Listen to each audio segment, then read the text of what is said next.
ধন্যবাদ সকল বন্ধুকে। তো বন্ধুরা, আশা করি ভালো আছেন সবাই। আমি প্রতিদিনের মতন আজকে একটি পাওয়ারফুল ভিডিও নিয়ে আপনাদের সামনে হাজির হলাম। আজকে যে পাওয়ারফুল ভিডিওটি আপনাদের সামনে নিয়ে এসেছি, এটি অত্যন্ত পাওয়ারফুল মন্ত্র। একটি মন্ত্রে দুইটা কাজ হবে, বিচ্ছেদ এবং বশীকরণ। তো বন্ধুরা, কথা বাড়াবো না, অল্প সময়ের ভিতরে ভিডিওর মূল আলোচনায় চলে যাব। তো কিভাবে একটি মন্ত্র দিয়ে বিচ্ছেদ এবং বশীকরণ দুটি কাজ করবেন, এই নিয়মটি সম্পূর্ণ জানতে হলে ভিডিওকে স্কিপ করে দেখবেন না। ভিডিও স্কিপ করে দেখলে আপনি অনেক কিছু হারিয়ে ফেলবেন আজকের ভিডিওর থেকে।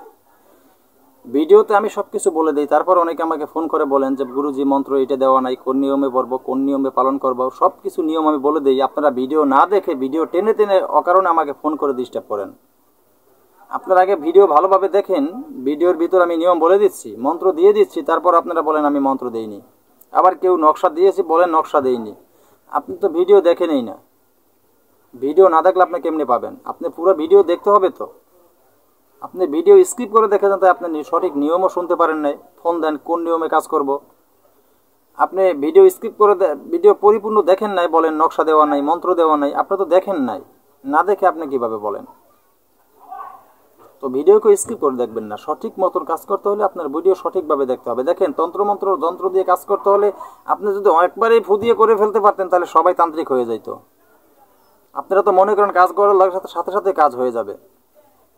হ্যাঁ, কাজ এত সহজ না। আপনার নিয়ম মানতে হবে। নিয়ম না মেনে কাজ করলে কোনোদিনও কাজ হয় না। আপনারা আসলেন, ইউটিউবের দিকে মন্ত্র নিলেন, কাজ করলেন, কাজ হয়ে যাবে। তাহলে সাধন ভোজন কেন সাধন করতে হয়? আমরা কেন এই সাধন ভোজন কেন করি? এগুলি কেন করতে হয়? আপনাদের মতো আমরাও পারতাম। মন্ত্রের প্রতি বিশ্বাস রেখে কাজ করতে হয় একাগ্রতার সাথে। সব কিছুর একটা নিয়ম থাকে। আপনি যদি সরকারি চাকরি করেন, 8টা থেকে 5টা পর্যন্ত অফিস, আপনি 8টার সময় অফিসে যেতে হবে। আপনি কি 9টার সময় অফিসে গেলে আপনার চাকরি হবে? আপনাকে রাখবে চাকরিতে? রাখবে না। আপনার চাকরি ক্যান্সেল হয়ে যাবে। এটা অফিসের নিয়ম। সেই নিয়ম মতন আপনার কাজ করতে হবে। তো এইরকম মন্ত্রবিধানে একটা নিয়ম আছে। তো বন্ধুরা, কথা না বাড়িয়ে ভিডিওর মূল আলোচনায় চলে যাব। তো মন্ত্রটি ভিডিওর শেষে পেয়ে যাবেন। আমি কণ্ঠস্থ একবার না বুঝাই দিলে আপনারা বুঝতে পারবেন না। তো মন্ত্রের ভিতরে যেখানে বলা আছে দেখবেন বিচ্ছেদ করিব এক্ষুনি, সেই জায়গায় আপনারা উল্লেখ করবেন যে বশীকরণ করিব এক্ষুনি। আমি বলে দিলাম মন্ত্রটি কণ্ঠস্থ একবার।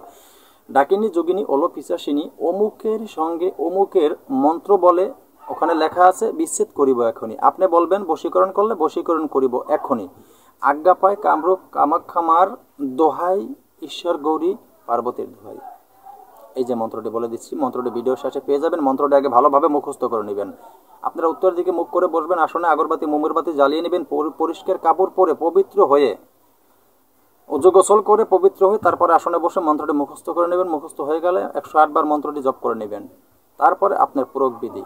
আপনি যদি লেবু দিয়ে এই বিচ্ছেদ বা বশীকরণ করেন, লেবু দিয়া, তাহলে কি করবেন? আপনি হাতে যদি বিচ্ছেদ করেন, আপনি 2টি লেবু নেবেন হাতে। বাজার থেকে একদমে 2টি লেবু কিনে নিয়ে আসবেন। হাতে লেবু 2টি নিয়ে আজকের বলা এই মন্ত্রটি আপনি মাত্র 3 বার পড়বেন। 2টা লেবুর উপরে, একটা লেবুর উপরে পড়বেন, 3টা ফু দিবেন। একবার পড়বেন এরকম, একটা লেবুর উপরে 3 বার পড়বেন, 3টা ফু দিবেন। আবার একটা লেবুর উপরে 3 বার পড়বেন, 3টা ফু দিবেন। এভাবে যখন আপনি হয়ে যাবে, তো এরপর আপনি যদি বিচ্ছেদ কাজের জন্য ব্যবহার করেন, আপনি 2টা লেবু 2টা স্থানে ফেলে দিবেন। এমন একটা জায়গায় ফেলবেন, একটা লেবু এখানে একটা পুষ্কুনিতে ফেলবেন। এই পুষ্কুনির জল যেন ওই পুষ্কুনিতে না মিলে, এরকম দূরত্ব আরেকটা পুষ্কুনিতে আরেকটা লেবু ফেলে দিবেন। চিরদিনের জন্য বিচ্ছেদ হয়ে যাবে, বিচ্ছেদ হয়ে যাবে। আর যদি আপনি বশীকরণ কাজের জন্য ব্যবহার করেন, তো বশীকরণকে এইভাবে আপনারা এই 2টা লেবুর উপরে সুন্দরভাবে এই মন্ত্রটি এই নিয়মেই প্রয়োগ করবেন। প্রয়োগ করে তারপরে আপনি একটি পুষ্কুনিতে সুন্দর করে 2টি লেবুকে হাসে ফেলে দিবেন। তাহলে কিন্তু বশীভূত হয়ে যাবে। তো বন্ধুরা, এখানেই কিন্তু শেষ না।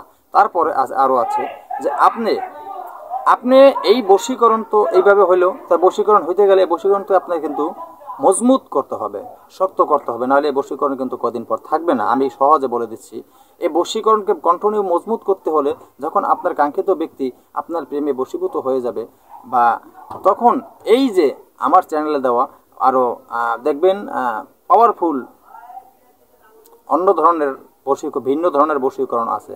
সেই মন্ত্র বলে আপনি তাকে সুন্দর করে আপনার কবজা করে আটকিয়ে রেখে দেবেন। তো বন্ধুরা, কথা বাড়াবো না, আজকের মতন ভিডিওটি এখানে শেষ করব। তো নতুন কোনো ভিডিও নিয়ে আসার আগ পর্যন্ত সকল বন্ধুরা ভালো থাকবেন। তো শুভ কামনা রইল সকলের প্রতি। আর কার কি জানার ইচ্ছা, কার কি পাওয়ার ইচ্ছা, সকল আপনাদের কথাগুলি, নিয়ম কারণগুলি সব কিছু আপনারা আমাকে কমেন্টের মাধ্যমে জানাবেন। ধন্যবাদ সবাইকে।